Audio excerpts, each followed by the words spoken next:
السلام عليكم ورحمة الله وبركاته. مرحبا بكم في قناة باسد بلوج. اشتركوا في القناة وفعلوا الجرس ليصلكم كل جديد. نحن هنا لنقدم لكم محتوى موثوقا ومتنوعا يشمل أخبار الرياضة، الصفقات العسكرية، السياسة، مشاريع المغرب وتطورات البنية التحتية. كونوا من عائلة القناة واحرصوا دائما على اطلاع على كل جديد ومفيد. وشكرا لكم على دعمكم وتشجيعكم الدائم.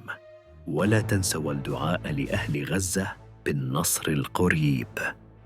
قبل أن نبدأ الفيديو، هدفنا الآن هو الوصول إلى 5000 مشترك قبل نهاية هذا الشهر، وبفضل دعمكم المستمر نحن واثقون أننا قادرون على تحقيق ذلك. في هذا الفيديو نأخذكم في جولة حصرية داخل ملعب مولاي عبد الله بالرباط، أحد أبرز المشاريع الرياضية بالمغرب الذي يشهد تحولاً استثنائياً، من تسقيف حديث بتصميم عالمي إلى واجهة معمارية عصرية تؤثر الأنظار، وصولاً إلى تركيب كراسي فاخرة من الجيل الخامس توفر أقصى درجات الراحة. الملعب يعاد تأهيله وفق معايير دولية دقيقة، مع مرافق متطورة ومدرجات ثلاثية الهندسة تجعله جاهزاً لاستضافة أكبر التظاهرات الرياضية سواء على المستوى القاري أو العالمي. إنه ليس مجرد تحديث، بل ولادة جديدة لصرح رياضي بمواصفات عالمية. شاهدوا معنا التفاصيل الدقيقة، التصاميم الفريدة والتطورات الميدانية لحظة بلحظة. لا تفوت أي لقطة، وأكمل الفيديو حتى النهاية لاكتشاف المفاجآت التي يخبئها هذا المشروع العملاق.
هل تعلم أن أكثر من 90% من المشاهدين يتابعون دون الاشتراك في القناة؟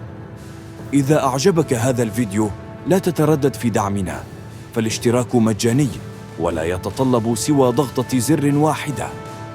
مساهمتك تحدث فرقاً كبيراً، وشكراً من القلب على دعمكم المستمر.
وفي الختام، لا تنسوا أهل غزة من دعائكم، فالدعاء سلاح المؤمن، وقد يكون صوتك ونيتك سبباً في نصر قريب.